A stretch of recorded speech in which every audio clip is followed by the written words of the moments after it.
আমি আজ নিয়ে এলাম চিলি পটেটো গ্রেভি। কাঁচা আলু গ্রেট করে ধুয়ে নিলাম।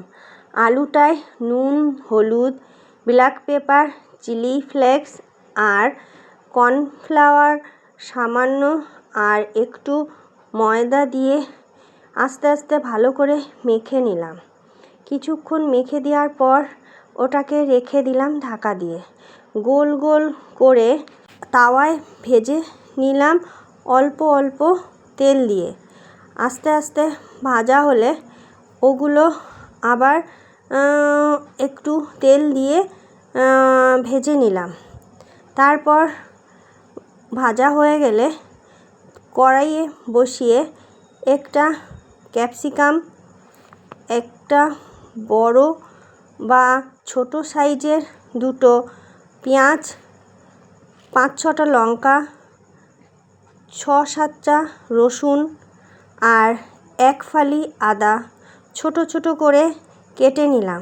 পেঁয়াজগুলো একটু গোটা গোটা করে কেটে, ক্যাপসিকাম একটু গোটা গোটা করে কেটে একটা কড়াইতে তেল দিয়ে জিরে ফোড়ন দিয়ে রসুন, লঙ্কা, আদা, নুন দিয়ে ভালো করে ভেজে নিলাম।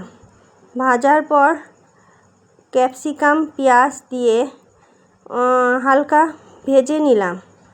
তারপর সোয়া সস আর টমেটো সস দিয়ে একটু ফ্রাই করে নিলাম। ফ্রাইটা একটু ঢাকা ঢাকা দিয়ে ফ্রাই করলাম। ফ্রাই হয়ে গেলে ওটায় ভালো করে আর একটু ফ্রাই করে আলুগুলো দিয়ে একটু লাল লাল করে ফ্রাই করে নিলাম। হালকা একটু কোনো রকম জল দিয়ে একটু গ্রেভি মতো করে নিলাম। তারপর আবার ঢাকা দিলাম। ঢাকা দিয়ে ওই গ্রেভিটা একটু শুকিয়ে গেলে তারপর ওর ভিতরে একটু ধনেপাতা কুচি আর তাওয়ায় করে ফ্রাই করা তিল দিয়ে নাড়িয়ে চাড়িয়ে নিয়ে একটু ঢাকা দিলাম। ঢাকা দিয়ে নামিয়ে নিলাম।